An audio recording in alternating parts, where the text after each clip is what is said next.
crack cocaine ravaged urban America in the 1980s, rap music began to become a microphone for the rage and despair of the inner cities.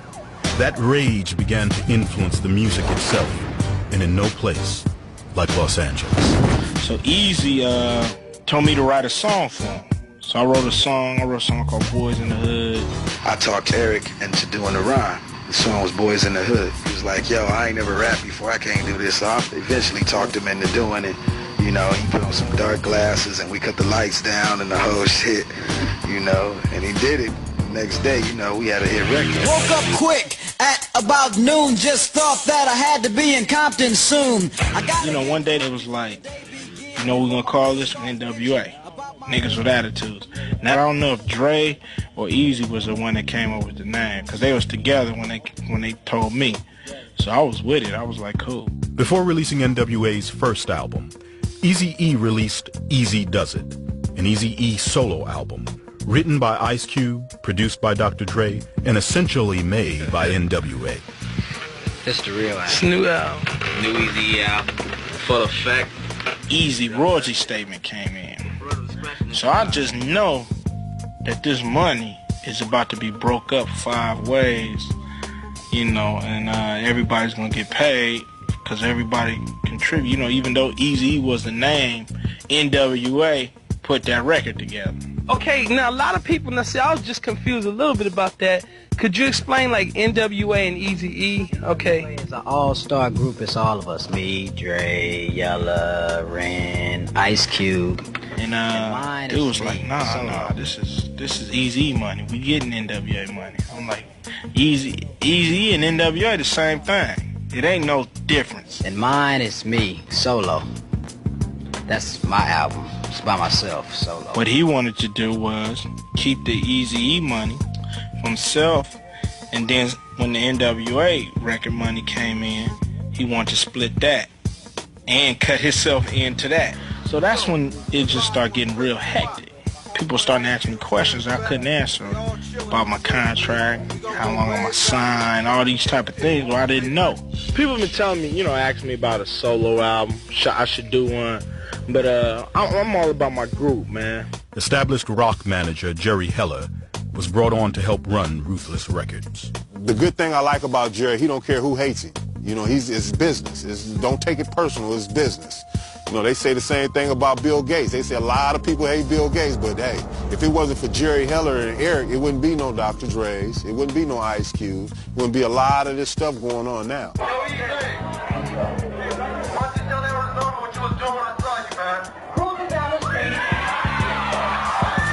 We were on the Straight Outta Compton tour, and some of the people from Priority Record came down there with the platinum records, and they came down and they set these $75,000 checks in front of all of us. What's this for? And he was like, okay, this is for, you know, record sales and for an advance on the next record. So we like, cool. But there was a but on the end of that.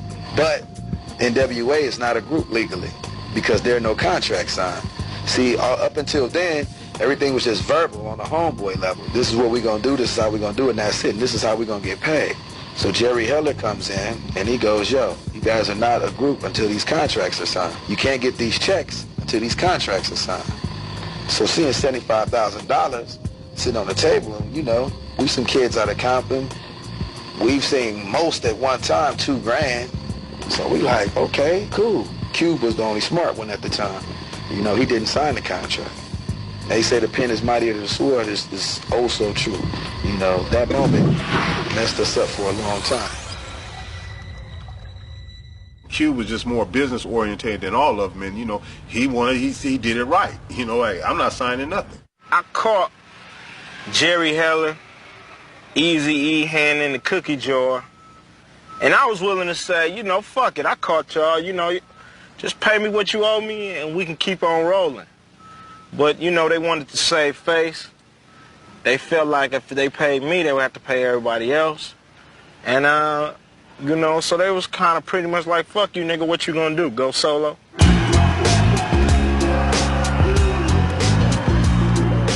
Ice Cube's first solo album, America's Most Wanted, went gold in only 2 weeks.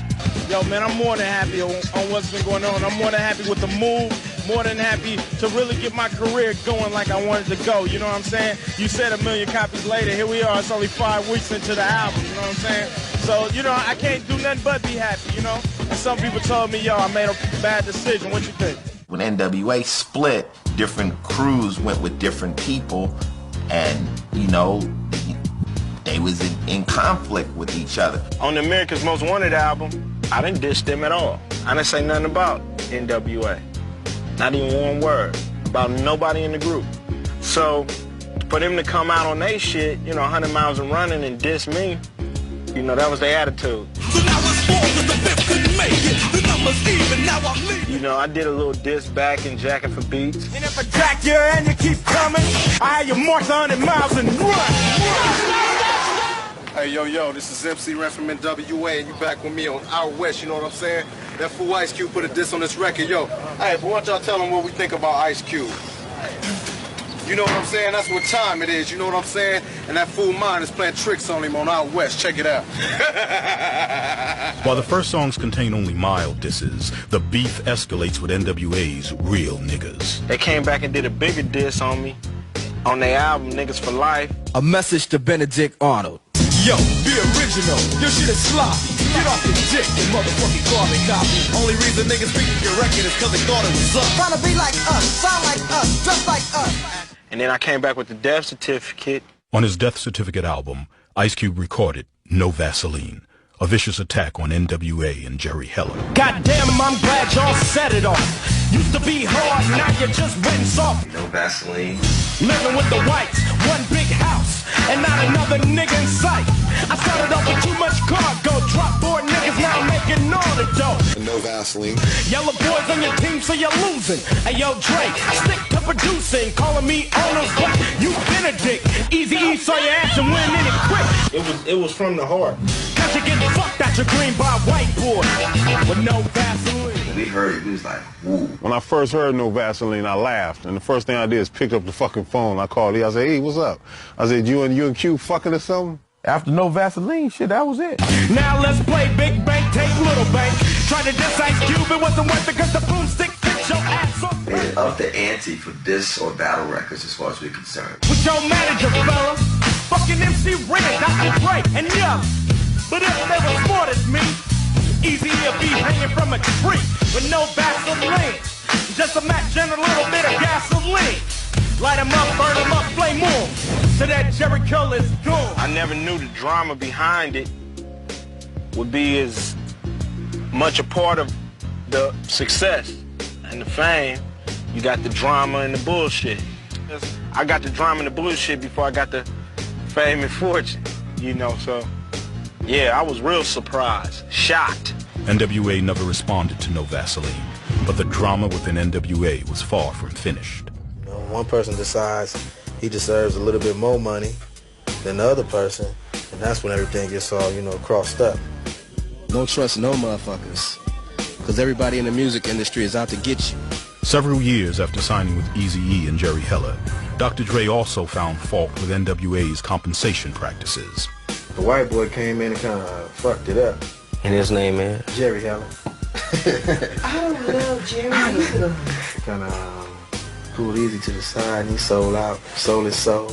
Bound by the contract signed on their first tour and with nowhere else to turn, Dr. Dre, with an NWA bodyguard named Suge Knight, started Death Row Records. Why did Ice Cube leave, and then why did Dre leave? Same reason. The ends wasn't right. Point blank. Get funny with the ends. You know, had to do my thing, man. Tired of making other people money. It's time to make Dre some ends. Hip-hop myth alleges Suge Knight and others visited Eazy-E and Jerry Heller with baseball bats to secure Dre's release from Ruthless Records. Eazy said like y'all came with them at bats, you know what I'm saying? Nah, and man. Swinging and all that old thing, you know what I'm saying? Dr. Dre came that way at Eazy, you know what I'm saying? Is that the way you got in the I don't know song? what he talking about. You know what I'm saying? I'm innocent. Word. Yeah. Word. So what was the actual settlement as far as, you know what I'm saying? Basically, Dre was signed to me as an exclusive producer and an exclusive artist. So I owned him for 6 years. In order for Dre to make his record deal, I had to make the deal possible for him to do it. So I get a percentage of his record sales, whether he produces as an artist and whether he produced Snoop, Rage, Daz, Corrupt, or whoever else off Death Row. You don't see jack of shit that come from Death Row. I make money off Dre's record sales. Yeah! How many niggas out there like Eazy-E? Fuck Eazy motherfucking E. We don't love that nigga. You can eat these motherfucking nuts. Really though, this Death Row, big baby. Compton and Long Beach together. Dr. Dre, Snoop, and Death Row came after Eazy-E on the Chronic's Fuck with Dre Day.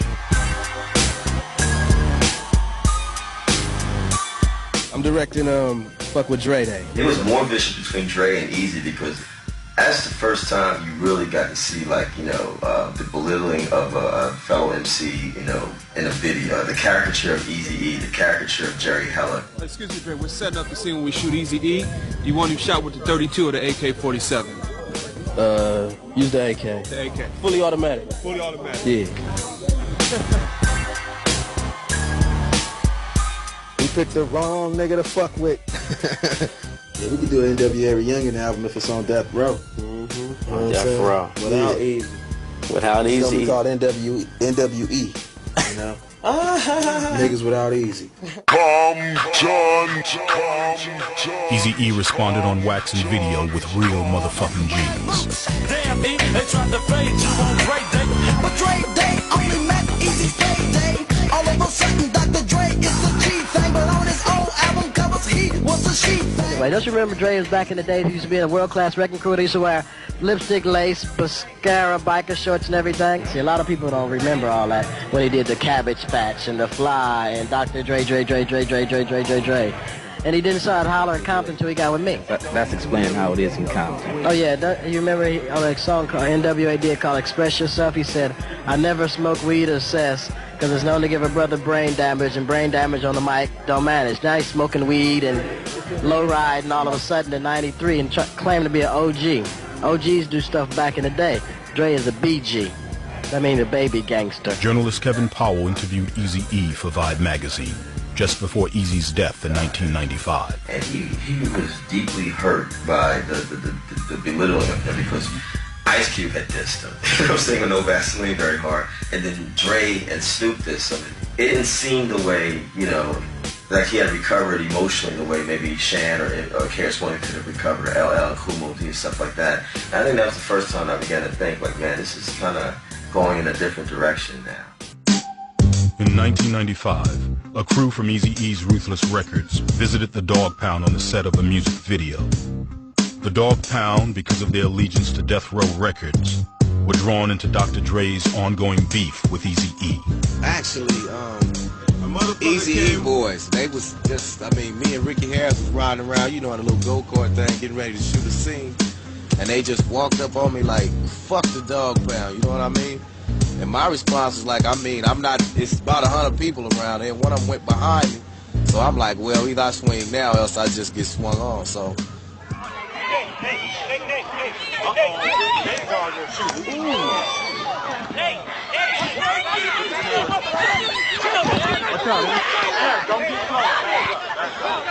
It's Eazy-E, rest in peace. I don't know how much he had to do with influencing them to talk about us. But they was down with him and we was down with Dre, so they was trying to do their diss thing.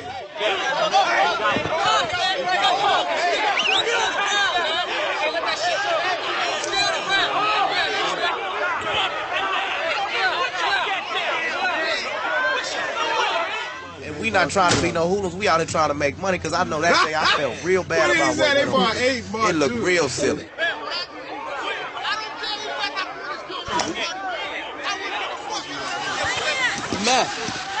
I love this game.